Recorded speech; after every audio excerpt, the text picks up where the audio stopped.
salam sejahtera bagi kita semua. Perkenalkan, nama saya Raya Nugrah Perdana Sembiring. Nama saya Fira Rahmadani. Kami adalah mahasiswa tingkat akhir dari Prodi Teknik Komputer, jurusan Teknik Komputer dan Informatika Politeknik Negeri Medan.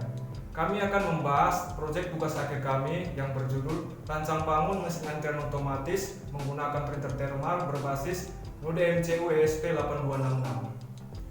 Mesin antrian otomatis ini dirancang dengan menggunakan microcontroller node MCU ESP8266, 4 buah sensor inframerah, 1 buah LCD, 1 printer thermal, dan 2 adaptor.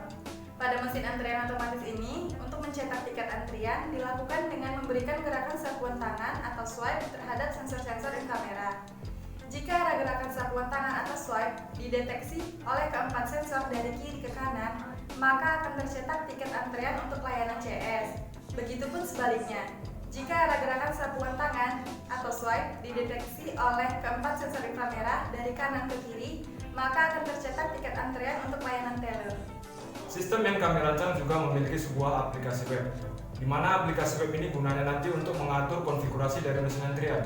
Untuk konfigurasinya sendiri yang akan diubah nanti itu terdiri dari nama perusahaan, nomor antrian, dan juga alamat perusahaan. Dan nantinya hasil cetakannya akan disesuaikan pada data yang sudah diinputkan di dalam sebuah aplikasi web. Untuk menjalankan mesin antrian otomatis ini, kita harus menghubungkan 2 adaptor ke sumber daya listrik. 2 adaptor ini harus memiliki tegangan dan arus yang sama, karena apabila berbeda maka sistem ini tidak berjalan. Beginilah tampilan yang muncul ketika kita menghubungkan adaptor ke sumber daya listrik. Kita juga harus mengaktifkan SIM pada laptop, serta mesin antrian otomatis ini dan laptop harus memiliki koneksi internet yang sama, yang saling terhubung, yang diperoleh dari tethering HP ini. Dan beginilah tampilan pada LCD apabila mesin antrian dan laptop sudah terhubung dengan koneksi jaringan yang sama. Nah, sekarang saya akan memberikan contoh bagaimana mencetak tiket antrian untuk layanan CS, yaitu dengan memberikan gerakan sapuan tangan dari kiri ke kanan terhadap sensor-sensor inframerah. Beginilah gerakannya.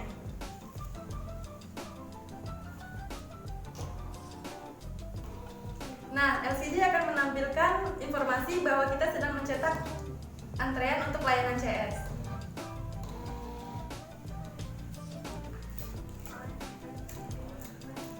Nah, beginilah hasil cetakan tiket antrean untuk layanan CS. Nah, untuk gerakan selanjutnya, saya akan memberikan contoh bagaimana mencetak tiket antrean untuk layanan teller, yaitu dengan cara memberikan gerakan sapuan tangan dari kanan ke kiri terhadap sensor-sensor inframerah. Beginilah gerakannya.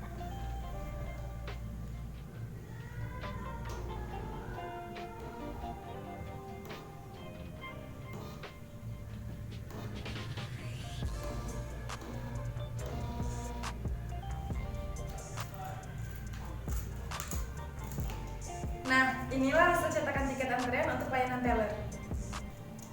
Sistem ini juga dapat mendeteksi gerakan salah yang diberikan. Gerakan salah ini terjadi apabila seluruh sensor tidak mendapatkan gerakan sapuan tangan atau hanya satu ataupun sebagian sensor yang mendapatkan gerakan sapuan tangan. Beginilah contohnya. Setelah teman saya selesai menjelaskan bagaimana penggunaan dari alat kami, maka saat ini saya akan menjelaskan bagaimana cara menggunakan aplikasi web yang terhubung pada mesin antrian ini. Pertama-tama kita akan masuk ke dalam aplikasi webnya. Terlihat bahwa di sini ada form untuk login terlebih dahulu. Kita akan masukkan username dan password yang sudah ditentukan sebelumnya.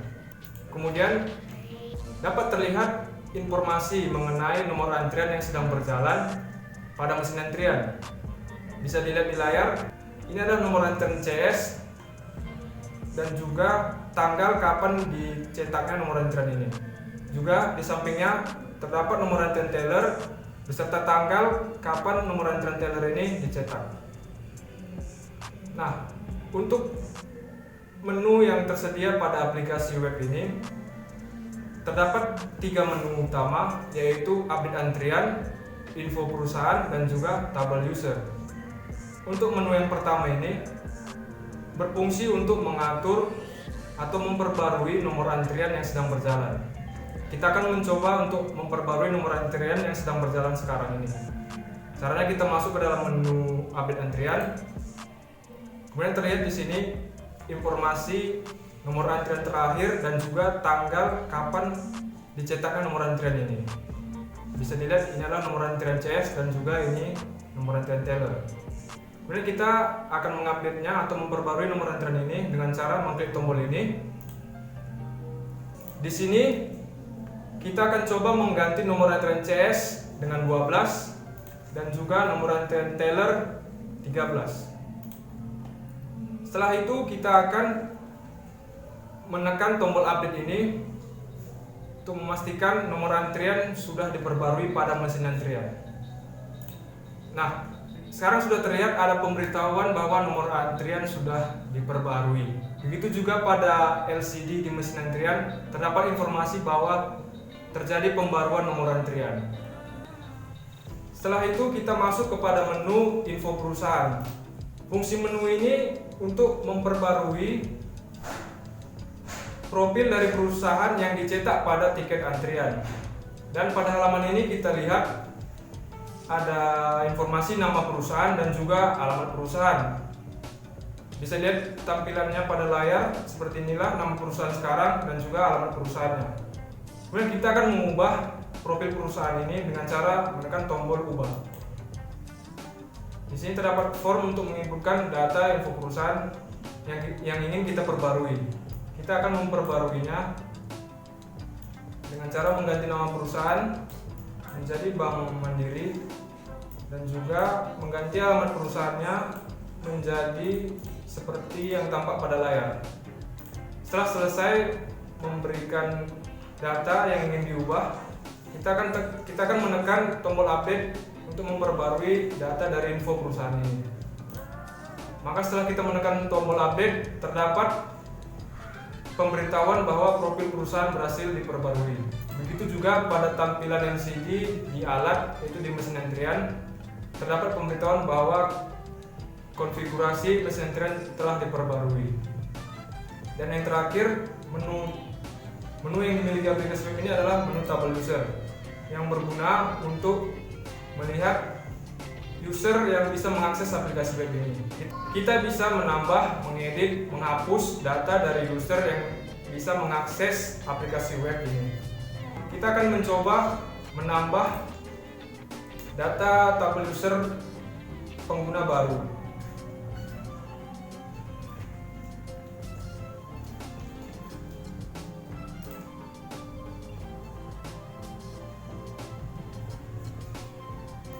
Dan setelah kita mengisi username dan passwordnya, kita akan tekan tombol simpan. Dan terdapat pemberitahuan bahwa berhasil menambah user baru. Kita tekan OK. Maka di sini di halaman ini terlihat user yang baru yang sudah kita tambahkan tadi. Kita akan coba mengedit user baru ini dengan cara menekan tombol edit. Seperti ini. Kita akan mengganti username-nya seperti tampilan berikut. Kita akan coba mengganti username-nya dan juga mengganti password-nya.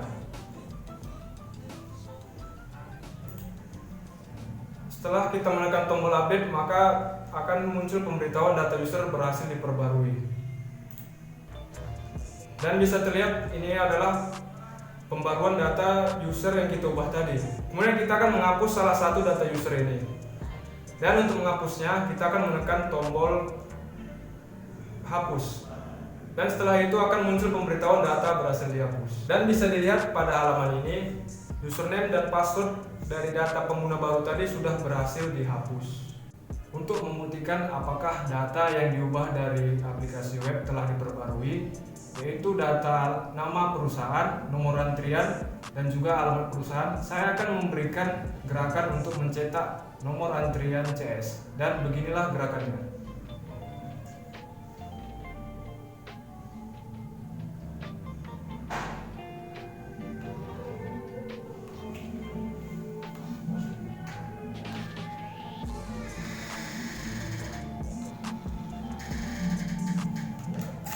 Nah, inilah bukti dari cetakan tiket antrian CS yang sudah diperbarui.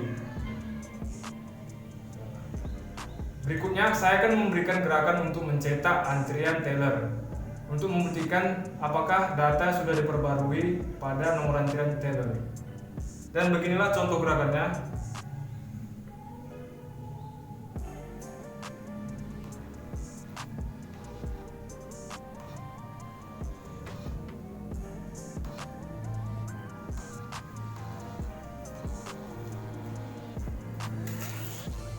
Dan beginilah hasil dari cetakan tiket antrian yang sudah diperbarui, yang sesuai pada aplikasi web. Dan ini adalah perbandingan tiket antrian teller sebelumnya. Jadi begitulah cara penggunaan aplikasi web ini untuk mengatur konfigurasi tampilan cetakan tiket antrian dari mesin antrian ini. Sekian pembahasan dan cara kerja dari proyek tugas akhir kami. Apabila terdapat banyak kekurangan dan kesalahan dari yang kami sampaikan, kami mohon maaf yang sebesar-besarnya. Assalamualaikum warahmatullahi wabarakatuh. Sampai jumpa.